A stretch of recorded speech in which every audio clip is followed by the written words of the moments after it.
Hello friends, कैसे हैं आप सब।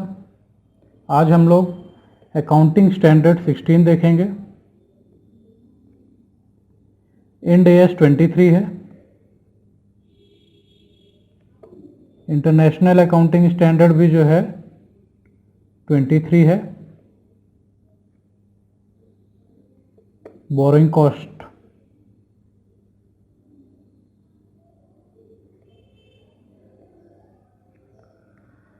दोस्तों आइए देखते हैं बोरोइंग कॉस्ट होता क्या है। हम लोन लेने जाते हैं, डिवेंचर्स इशू करते हैं, तो हमको कुछ कॉस्ट इनकर करनी पड़ती है। जो भी लोन लेते हैं, जो भी अमाउंट बोरो करते हैं, उसके अगेंस्ट में हमको इंटरेस्ट पे करना होता है। अगर हम फॉरेन से लोन ले रहे हैं, फॉरेन बोरोइंग्स हैं, तो एक्सचेंज डिफरेंस हमारा एक्सपेंस होता है, ये हमारी बोरोइंग कॉस्ट हो सकती है।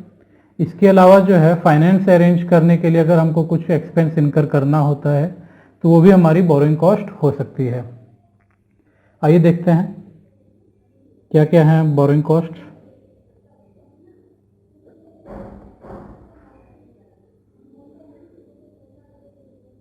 सबसे पहले तो इंटरेस्ट कॉस्ट है ही है।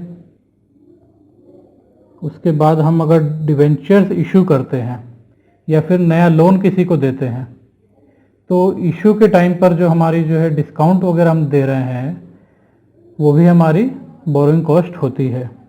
दूसरा क्या हुआ फिर हमारा, discount on issue of debentures oblique loan. ठीक है। फिर नेक्स्ट है हमारा बोरोइंग्स के लिए हम जो है कई बार प्रोजेक्टेड बैलेंस शीट्स वगैरह मांगी जाती हैं, जो कि हम जो CA से ऑडिट करवा करके, CA से प्रोजेक्टेड बैलेंस शीट साइन करवा करके सबमिट करते हैं, तो CA अपनी फीस वगैरह चार्ज करते हैं। तो ये सब रिलेटेड कॉस्ट्स हैं बोरोइंग की। रिलेटेड कॉस्ट्स को भी हम बोरोइंग कॉस्ट मानेंगे। क्या है अगला, related costs to borrowings. For example CA fees हो गई आपकी। इसके बाद अगर हमने जो है फॉरेन से लोन लिया, हमारी फॉरेन बोरोइंग्स हैं, तो कुछ ना कुछ एक्सचेंज डिफरेंस होता है जो कि हमारा एक्सपेंस भी बन जाता है। तो उस एक्सपेंस को हम जो है बोरोइंग कॉस्ट में इंक्लूड कर सकते हैं। अगला है exchange differences on borrowings.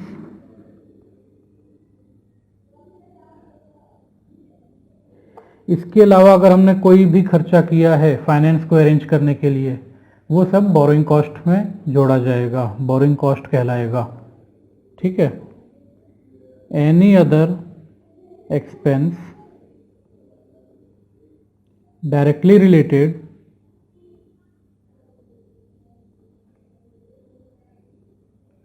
To arrangement of finance.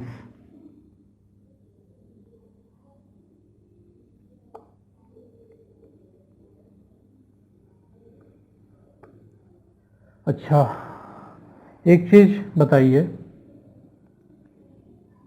Equity या फिर प्रेफरेंस शेयर होल्डर्स के अगेंस्ट में हम डिविडेंड भी पे करते हैं। फंड्स तो हम इक्विटी या प्रेफरेंस शेयर से भी हम जो है फंड अरेंज करते हैं, तो क्या उनके अगेंस्ट में जो हम डिविडेंड पे करते हैं वो भी बोरोइंग कॉस्ट होती है क्या? नहीं होती है।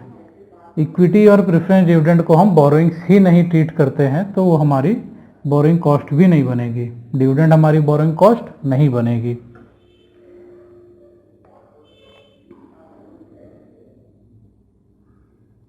आइए आगे देखते हैं।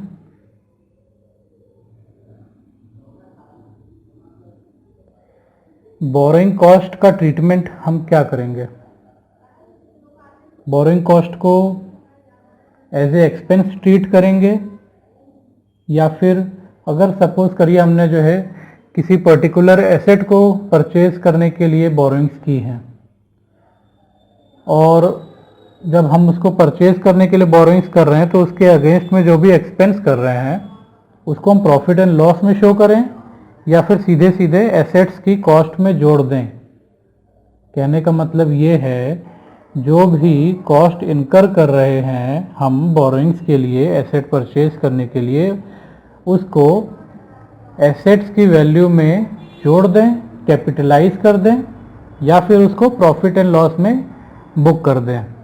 ये बताता है borrowing cost. Accounting standard borrowing cost यही बताता है। आइए देखते हैं।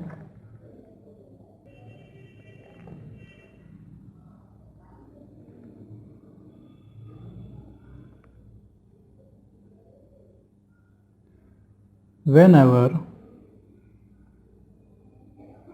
borrowing costs are incurred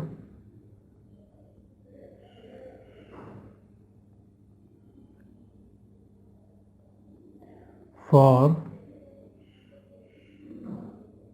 acquisition, construction, reconstruction of qualifying assets. Qualifying assets क्या होती हैं अभी हम बाद में देखेंगे।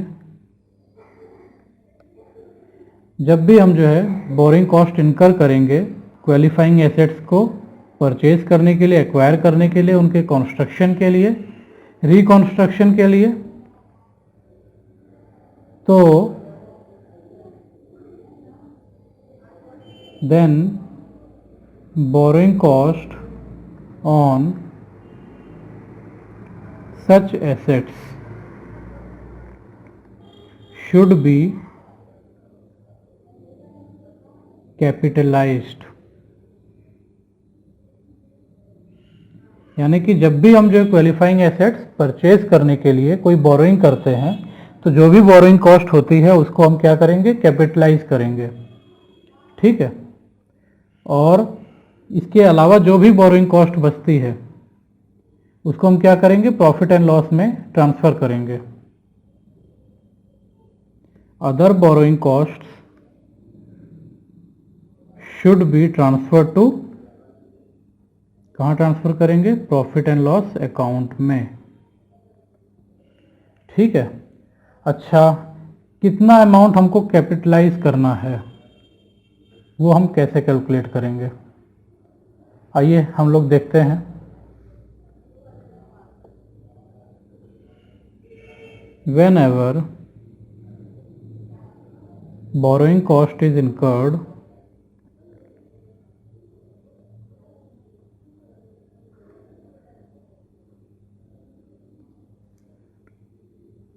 its capitalization is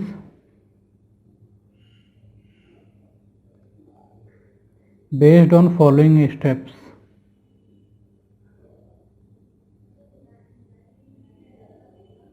कौन से स्टेप्स हैं देखते हैं। पहला, identify qualifying assets. Qualifying assets कौन से होते हैं, किनको हम कहेंगे क्वालिफाइंग एसेट्स। क्वालिफाइंग एसेट्स वो होते हैं जो कि कंस्ट्रक्शन, रिकंस्ट्रक्शन या फिर एक्विजिशन के टाइम पर क्या करते हैं, सब्सटेंशियल पीरियड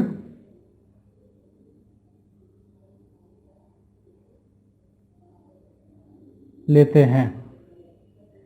क्वालिफाइंग एसेट्स वो होते हैं जिनको कंस्ट्रक्शन, रिकंस्ट्रक्शन या एक्विजिशन में सब्सटेंशियल पीरियड लगता है। अब सब्सटेंशियल पीरियड यहाँ पे क्या होगा, सब्सटेंशियल पीरियड का मतलब 12 मंथ्स। तो अगर किसी भी एसेट्स को कंप्लीट होने में, कंस्ट्रक्शन में, उसके रिकंस्ट्रक्शन में या एक्विजिशन में 12 मंथ्स या उससे ज़्यादा का समय लग रहा है तो फिर उसको हम क्या कहेंगे, क्वालिफाइंग एसेट्स कहेंगे। 12 मंथ्स और मोर।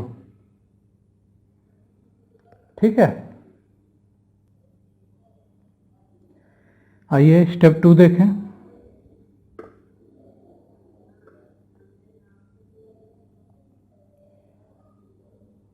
Identify rate of borrowings. हमको बोरोइंग्स के रेट पता करने हैं। दो तरह की बोरोइंग्स होती हैं दोस्तों। एक होती है स्पेसिफिक बोरोइंग्स, जो कि हम किसी स्पेसिफिक एसेट्स को परचेज करने के लिए लेते हैं, और बाकी होती हैं जनरल बोरोइंग्स, जो कि हम किसी भी पर्पस के लिए लेते हैं, उसको कई बार हम एसेट्स के लिए भी यूज़ कर लेते हैं।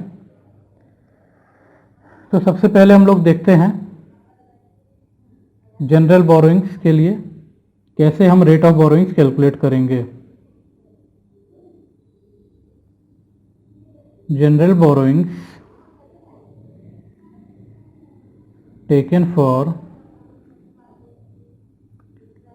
general purpose.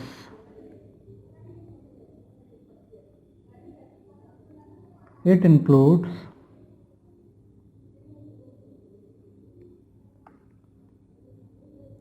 all long term and short term loans.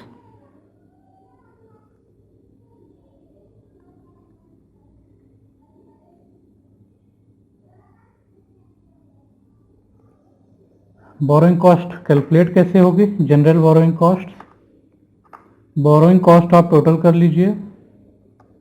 Borrowing cost divided by borrowed funds outstanding. Borrowed fund outstanding और बोरोइंग कॉस्ट, ये सब कैसे कैलकुलेट होगा ये हम आगे देखेंगे। बोरोड फंड्स आउटस्टैंडिंग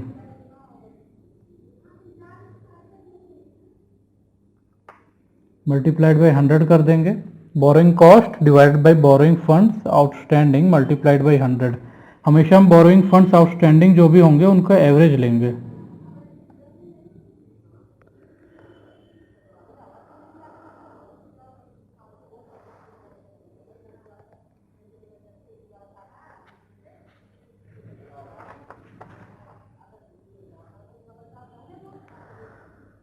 आगे देखते हैं स्पेसिफिक बोरोइंग्स के लिए। स्पेसिफिक बोरोइंग्स क्या होती हैं? Specific borrowings taken for qualifying assets. It also includes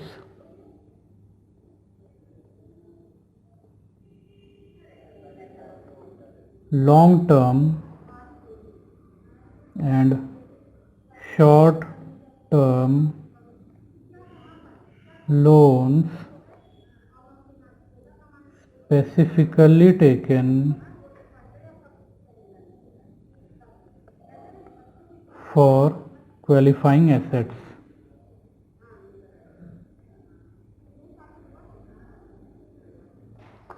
ठीक है, आइए इसका फॉर्मूला देखते हैं।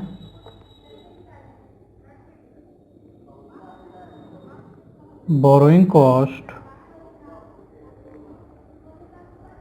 Net of earnings from idle funds. Idle funds कौन से होते हैं दोस्तों?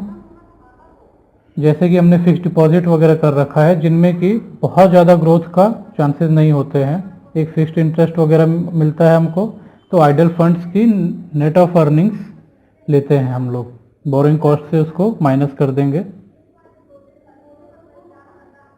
Divided by borrowed funds outstanding. ये भी हम एवरेज ही लेंगे।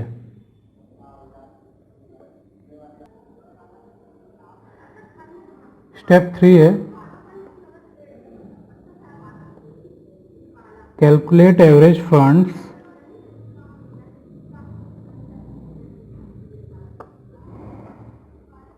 Expanded on qualifying assets. हमने क्वालिफाइंग एसेट्स परचेज करने के लिए जो भी एक्सपेंडिचर किया है,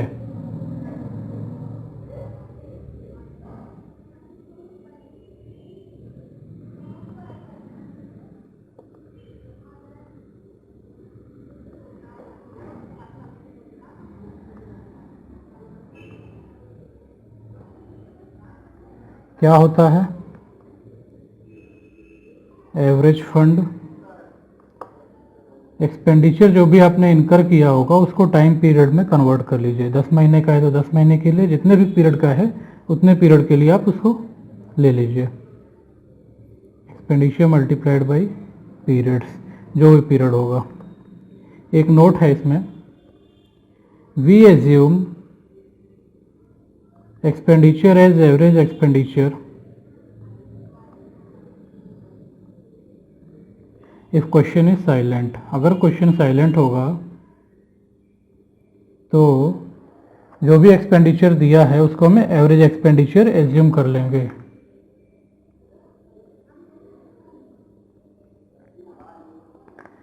अब स्टेप 4 क्या होगा हमारा,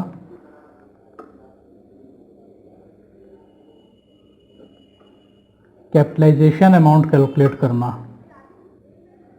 calculate capitalisation amount. Capitalisation amount हमको जो है दोनों बोरोइंग्स के लिए अलग अलग कैलकुलेट करना पड़ेगा। पहले देखते हैं हम लोग स्पेसिफिक बोरोइंग के लिए। स्पेसिफिक बोरोइंग के लिए क्या करेंगे, use specific borrowing for meeting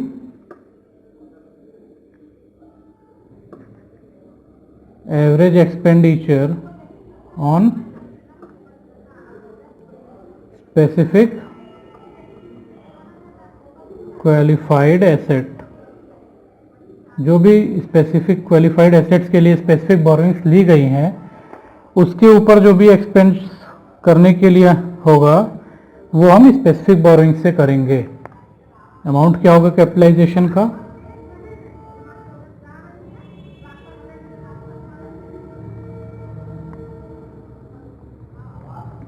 expenditure to the extent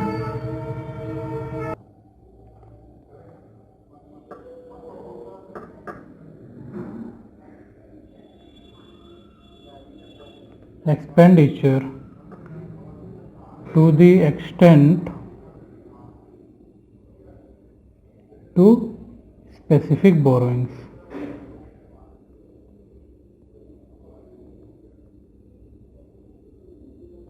multiplied by rate of capitalization of specific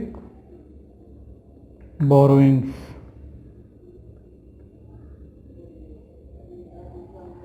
इसके बाद में जनरल बोरोइंग्स का कौन सा अमाउंट हम कैपिटलाइज करेंगे, कैसे देखेंगे। पहले तो हम जो है स्पेसिफिक एसेट्स के लिए स्पेसिफिक बोरोइंग्स के अमाउंट यूज कर लेंगे। उसके बाद जो भी एक्सपेंडिचर बचेगा उसको हम किसके लिए यूज करेंगे, जनरल बोरोइंग्स से।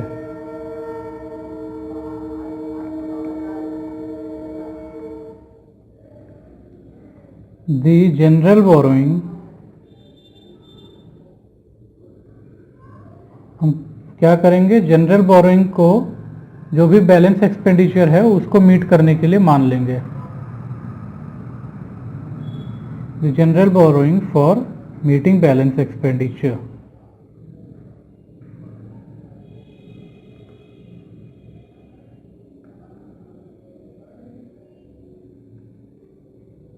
कैपिटलाइजेशन अमाउंट क्या होगा, बैलेंस एक्सपेंडिचर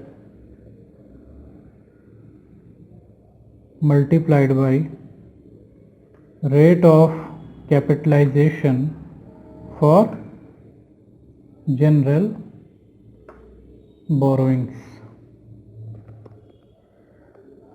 ठीक है, अब पहले हम लोग एक बार समझ लेते हैं फिर से। कैपिटलाइजेशन अमाउंट हमारा क्या होगा, स्पेसिफिक बोरोइंग्स हम क्या करेंगे, स्पेसिफाइड क्वालिफाइड एसेट्स जो होंगे, हमारे स्पेसिफिक क्वालिफाइड एसेट्स होंगे, उनके एक्सपेंडिचर को मीट करने के लिए हम स्पेसिफिक बोरोइंग्स का यूज करेंगे सबसे पहले। तो कैपिटलाइजेशन अमाउंट क्या होगा, स्पेसिफिक बोरोइंग्स के लिए जो भी एक्सपेंडिचर है मल्टीप्लाइड बाय स्पेसिफिक बोरोइंग्स का रेट।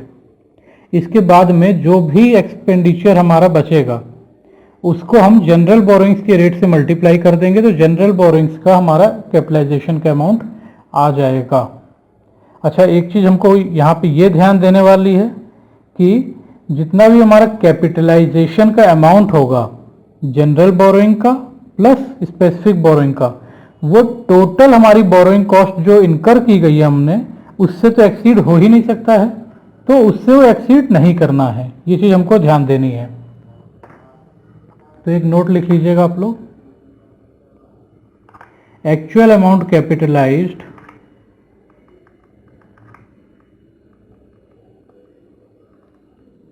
should not exceed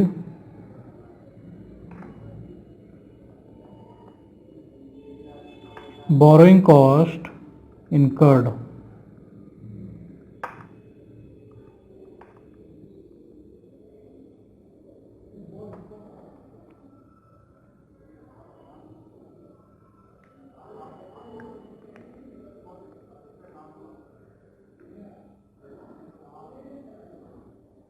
अगर आपको नोट्स मेरे चाहिए होंगे तो आप जो है मेरी ईमेल आईडी पे या फिर मेरे मोबाइल पे व्हाट्सएप कर दीजिएगा, मैं आपको ये नोट्स जो है सेंड कर दूंगा। आइए एक केस स्टडी से हम जो है बोरोइंग कॉस्ट के प्रॉब्लम को समझते हैं।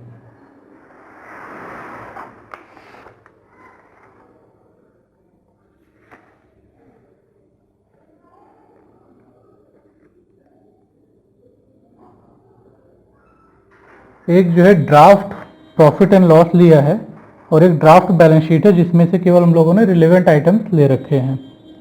आइए देखते हैं क्या क्या लिया हुआ है हमने।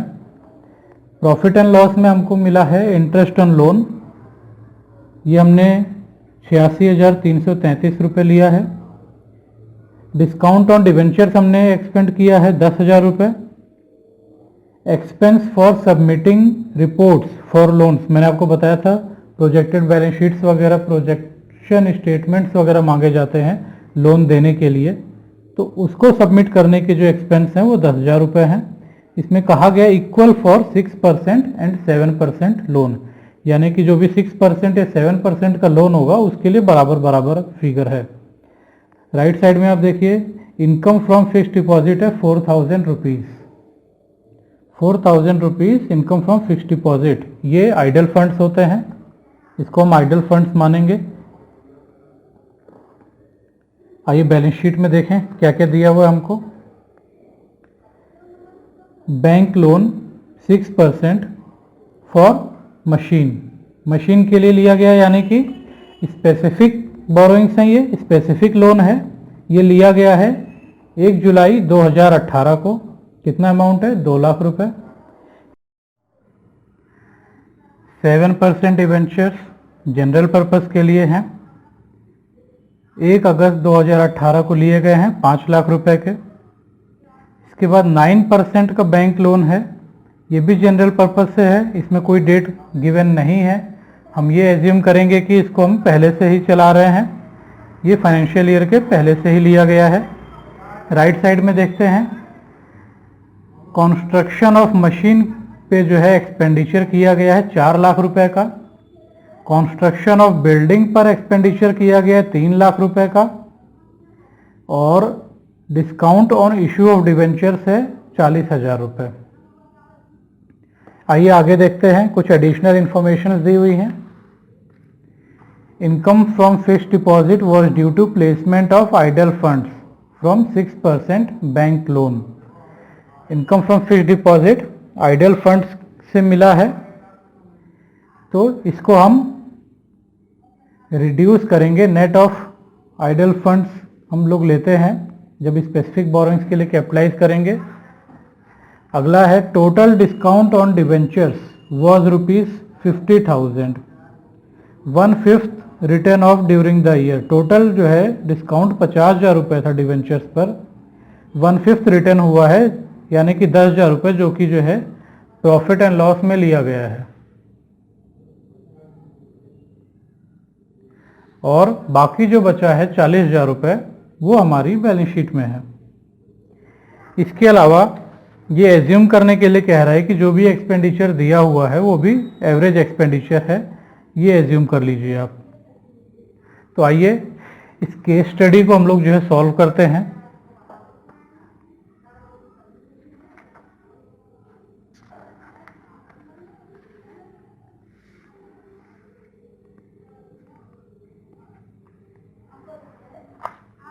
सबसे पहले हमको क्या देखना है,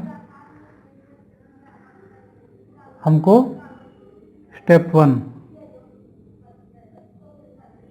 क्वालिफाइंग एसेट चेक करना है। स्टेप 1 क्या है, चेक क्वालिफाइंग एसेट। इस क्वेश्चन में दो क्वालिफाइंग एसेट्स हैं। पहला क्या है, मशीन है। अच्छा, मशीन का भी कंस्ट्रक्शन हो रहा है। दूसरा बिल्डिंग है, बिल्डिंग का भी कंस्ट्रक्शन हो रहा है, यानी कि जो है ये कुछ सब्सटेंशियल टाइम ले रहे हैं कंप्लीट होने के लिए। ठीक है, तो दो हमारे पास क्वालिफाइंग एसेट्स हैं इस क्वेश्चन में। अब हमको दूसरा स्टेप क्या था, रेट ऑफ बोरोइंग्स कैलकुलेट करने थे।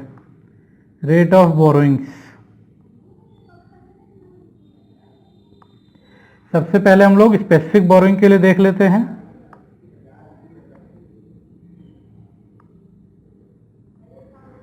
स्पेसिफिक बोरोइंग्स के लिए एक बैंक लोन लिया गया था, 6% बैंक लोन लिया गया है मशीन के लिए, ये स्पेसिफिक बोरोइंग है। इसके अलावा जो डिवेंचर्स हैं वो जनरल पर्पस के लिए हैं, जो बैंक लोन है वो भी जनरल पर्पस के लिए है। तो केवल 6% का जो बैंक लोन है ये हमारा मशीन के लिए है, ये स्पेसिफिक बोरोइंग है। अब स्पेसिफिक बोरोइंग की कॉस्ट क्या होगी वो हम कैसे कैलकुलेट करते हैं। सबसे पहले तो हमारी बोरोइंग कॉस्ट में इंटरेस्ट आ जाएगा। बैंक लोन हमारा 6% का था, लोन हमारा 2 लाख रुपए का था, और ये कितने पीरियड के लिए रहा, हमने इसको लिया था 1 जुलाई 2018 को, यानी कि 1 जुलाई 18 से 31 मार्च 2019, यानी कि 9 महीने।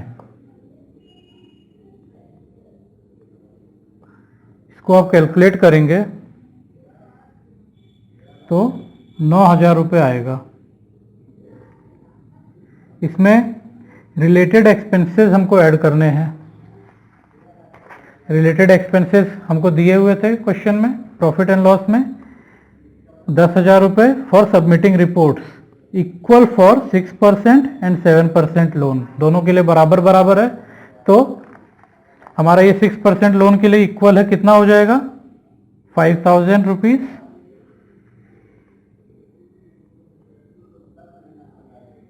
रिलेटेड एक्सपेंस हमारे 5,000 रुपीज हो जाएंगे। अच्छा, इसके अलावा और कुछ ऐड होगा।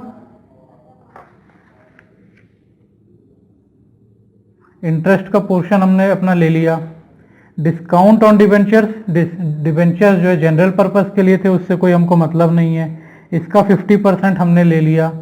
अब स्पेसिफिक बोरोइंग्स की बोरोइंग कॉस्ट कैलकुलेट करते वक्त हमको एक चीज और लेनी होती है, वो होता है अर्निंग ऑन आइडल फंड्स, और उसको हम इसमें से रिड्यूस करते हैं।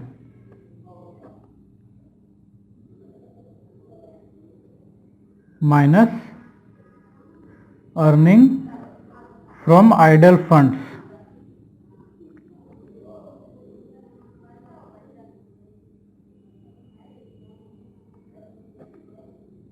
आपकी बोरिंग कॉस्ट कितनी आ गई, 10,000 रुपये स्पेसिफिक बोरिंग के लिए। अच्छा, अब आपके जो है बोरोड फंड्स आउटस्टैंडिंग कितने होंगे, स्पेसिफिक बोरिंग्स के लिए देखना है हमको। बोरोड फंड्स आउटस्टैंडिंग, आपका बोरोड फंड कितने हैं, 2 लाख रुपए। कितने पीरियड के लिए ये आपके पास रहे, 9 मंथ्स के लिए। कितना आ जाएगा आपका,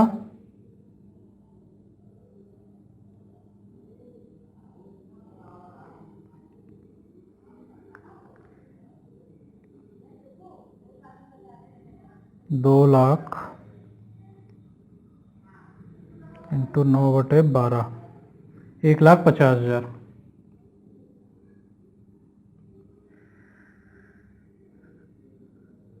अब रेट ऑफ बोरोइंग कैसे कैलकुलेट करेंगे?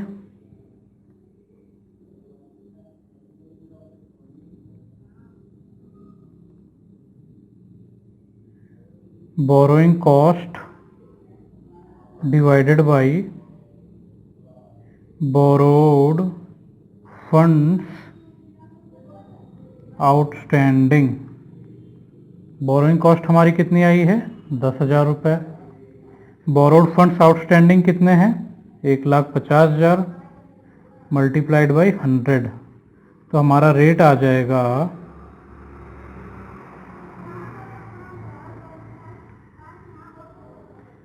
6.67%।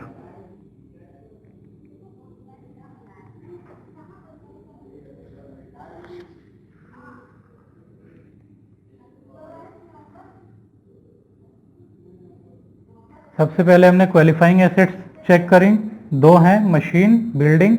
उसके बाद हम रेट ऑफ बोरोइंग्स कैलकुलेट कर रहे हैं।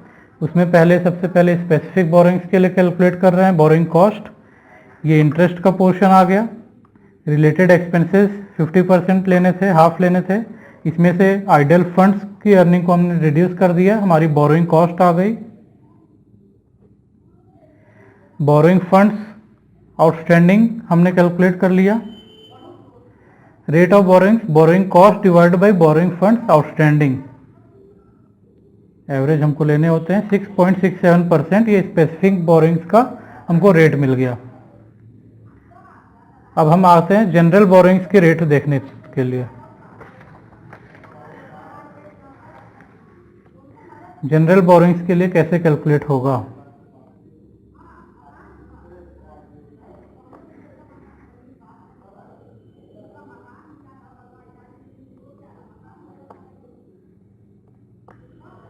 सबसे पहले इंटरेस्ट का पोर्शन देख लेते हैं।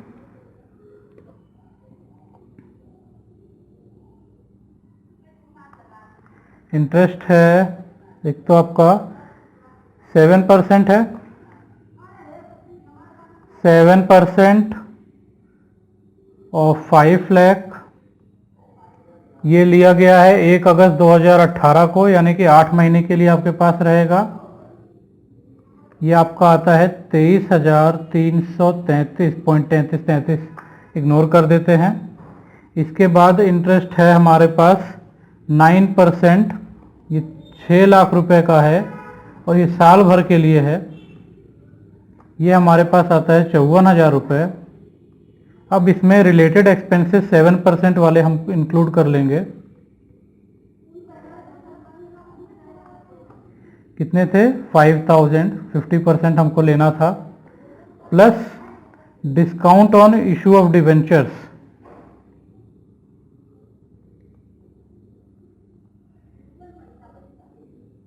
जितना भी हमने अमोर्टाइज किया है उतना अमाउंट हम यहाँ पे जोड़ देंगे। कितना अमोर्टाइज किया था हमने? 10,000 रुपये। ये आपका टोटल हो जाएगा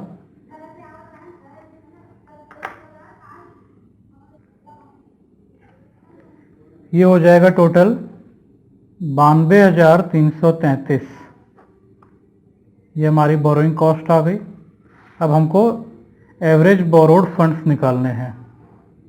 एवरेज बोरोड फंड्स आउटस्टैंडिंग,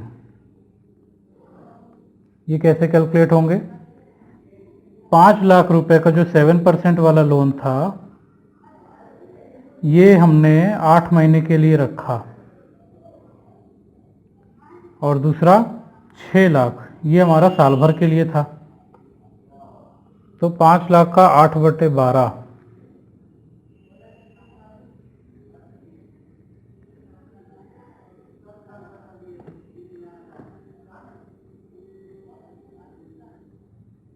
ये होता है 3,33,333 और 6 लाख, ये टोटल हो गया 9,33,333 333। अब हम यहाँ पे जो है rate of borrowing, general borrowing निकाल लेंगे। कैसे आएगा? Borrowing cost divided by borrowed funds outstanding 9,33,333। इसको कैलकुलेट करेंगे तो आपका आएगा 9.89%।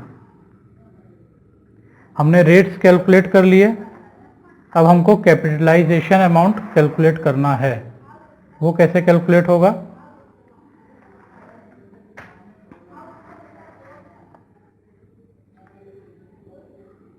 इसमें देखिए हमारे पास दो एसेट्स हैं, एक मशीन और एक बिल्डिंग। अब मशीन की कॉस्ट है 4 लाख, 4 लाख है। इसमें से 2 लाख हमने स्पेसिफिक लोन लिया है मशीन के लिए ही। बाकी अमाउंट हमने कहाँ से इन्वेस्ट किया होगा? जनरल पर्पस वाले अमाउंट से लिया होगा हमने। और बिल्डिंग के लिए तो कोई स्पेसिफिक लोन लिया नहीं है, तो पूरा अमाउंट हमने कहाँ से लिया होगा? जनरल पर्पस वाले बोरोइंग से लिया होगा। तो आइए देखते हैं।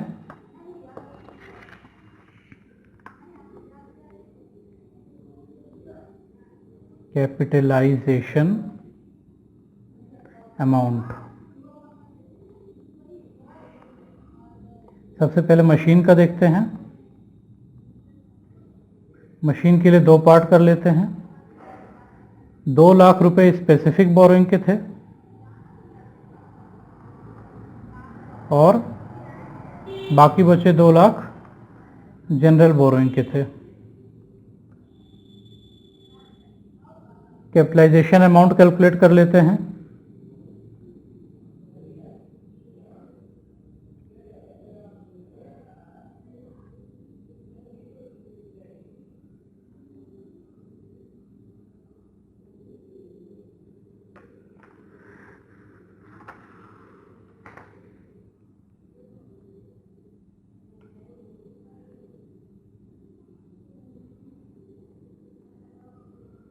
Average borrowed funds multiplied by rate of capitalisation.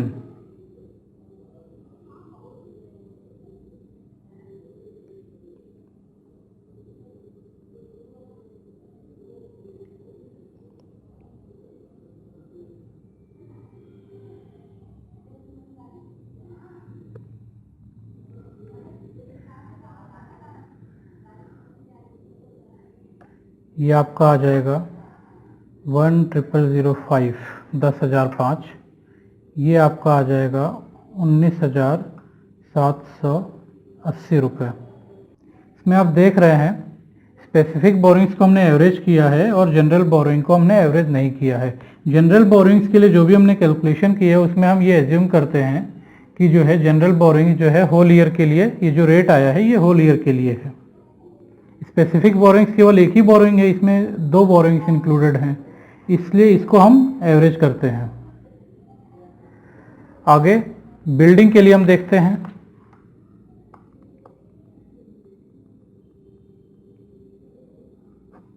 Building के लिए स्पेसिफिक कुछ नहीं है। जनरल बोरोइंग्स में है 3 लाख रुपए। इसका रेट है, रेट ऑफ बोरोइंग्स 9.89%। ये आपका आ जाएगा 29,670। तो अब स्पेसिफिक बोरोइंग्स के लिए आपका 10,005 आ गया और जनरल बोरोइंग्स के लिए 19,780 प्लस 29,670। अच्छा, आपको एक चीज़ बताई थी मैंने कि आपके जितने भी बोरोइंग कॉस्ट कैपिटलाइज करने के लिए आ रही होगी वो आपकी एक्चुअल बोरोइंग कॉस्ट से ज़्यादा नहीं होनी चाहिए।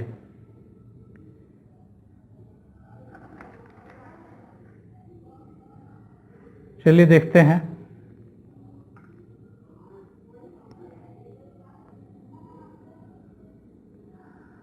आइए हम लोग देखते हैं कितनी बोरोइंग कॉस्ट कैपिटलाइज की जाएगी। Total borrowing cost to be capitalised. Specific borrowing के लिए अलग और जनरल बोरोइंग के लिए अलग। अब हमने जो कैलकुलेट किया था मशीन के लिए 10,005 रुपये स्पेसिफिक बोरोइंग के थे और 19,780 रुपये जनरल बोरोइंग के थे। इसके अलावा बिल्डिंग के लिए स्पेसिफिक बोरोइंग का कोई भी अमाउंट नहीं था, लेकिन पूरा का पूरा 29,670 जनरल बोरोइंग का बिल्डिंग के लिए था। इसका टोटल कर लीजिए, 10,005 यहाँ पे आ जाएगा, यहाँ पर आपका आ जाएगा 49450। मैंने एक चीज़ बताई थी आपको कि एक्चुअल बोरोइंग कॉस्ट जो होगी हमारी, उससे कैपिटलाइज्ड वैल्यू इंक्रीज नहीं होनी चाहिए। अब हमारी एक्चुअल बोरोइंग कॉस्ट कितनी है?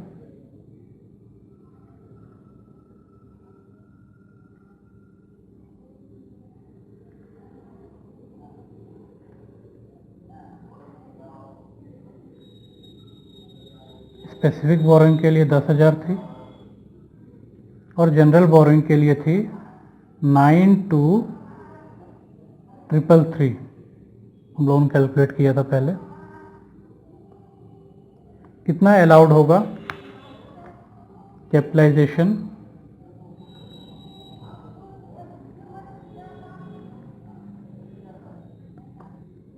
यहाँ पर 10,000 अलाउड हो जाएगा, यहाँ पर कितना अलाउड होगा? 49450, क्योंकि ये अमाउंट इससे एक्सीड नहीं कर रहा है, इसलिए यही अमाउंट हमारा अलाउड हो जाएगा। ये हमारा कैपिटलाइज्ड अमाउंट है, कैपिटलाइजेशन अमाउंट बोरोइंग कॉस्ट का।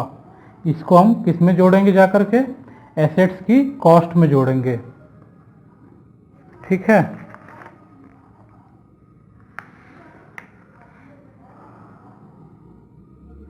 अच्छा, जर्नल एंट्री हम क्या पास करेंगे देख लेते हैं।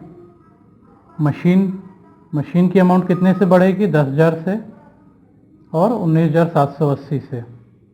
और बिल्डिंग की कॉस्ट कितने से बढ़ेगी? 29,670 से। सबसे पहले हम मशीन अकाउंट डेबिट कितने से? 10,000 प्लस 19,780 कितना हो गया? 29,780। और बिल्डिंग अकाउंट डेबिट, बिल्डिंग की कॉस्ट हम कितने से बढ़ाएंगे? 29,670 से। 29,670 से हम बढ़ाएंगे।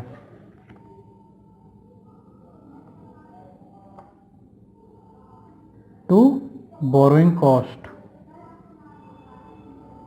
कितना? 59,450।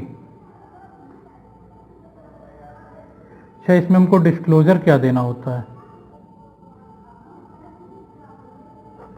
सबसे पहली चीज, borrowing cost have been capitalised on qualifying assets. इसके बाद में दूसरा डिस्क्लोजर है कि कितना अमाउंट हम कैपिटलाइज कर रहे हैं। Amount capitalised.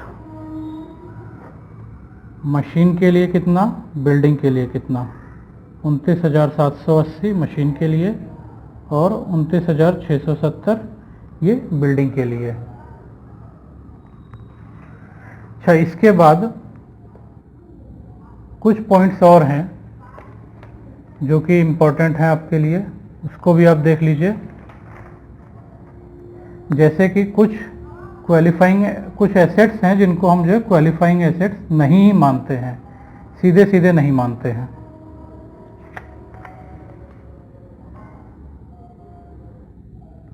वो कौन सी हैं?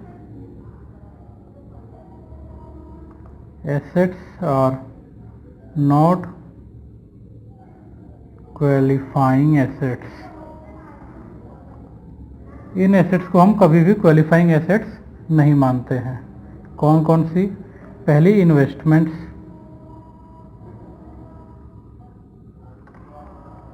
दूसरा होता है inventory, except, ship, buildings, alcohols, तीसरा है लैंड। इन 3 चीज़ों को हम क्वालिफाइंग एसेट नहीं मानते हैं। डिस्क्लोजर आप किस किस चीज़ का करेंगे? पहली चीज़ तो आपने जो है बोरोइंग कॉस्ट कितनी कैपिटलाइज करी है, आपकी बोरोइंग कॉस्ट कैपिटलाइज करने की क्या पॉलिसी है, उसको आप जो है डिस्क्लोज करेंगे। दूसरा, कितना आपने अमाउंट कैपिटलाइज किया है, 2 चीज़ें आप डिस्क्लोज करेंगे बोरोइंग कॉस्ट के लिए। तो फ्रेंड्स, इसमें आप और भी क्वेश्चंस देखेंगे, आराम से हो जाएंगे, बहुत ही इजी टॉपिक है। आज के लिए इतना ही। आगे मैं कोशिश करूंगा और भी अकाउंटिंग स्टैंडर्ड्स आपके लिए लेकर के आऊं। अगर आपको कोई भी कंफ्यूजन है, किसी भी चीज़ में प्रॉब्लम आ रही है, आप मेरे से जो है मेरी ईमेल आईडी पर पूछ सकते हो। मैं आपका अपना कॉन्टैक्ट नंबर भी आपको दे रहा हूं। ईमेल है मेरी ashu945@gmail.com और मोबाइल नंबर है मेरा 8726388548। आप मेरे को कांटेक्ट कर सकते हो। मेरे को आप जो है व्हाट्सएप करोगे तो ज़्यादा बेटर रहेगा, क्योंकि हमेशा मैं आपकी कॉल पिक कर पाऊँ ज़रूरी नहीं है। व्हाट्सएप आप कर दोगे, आपकी क्या प्रॉब्लम है, तो मैं आपको जो है बता दूंगा, जब भी मैं फ्री होऊंगा उसको रिजॉल्व कर दूंगा। चलिए फ्रेंड्स, आज के लिए इतना ही। Thank you.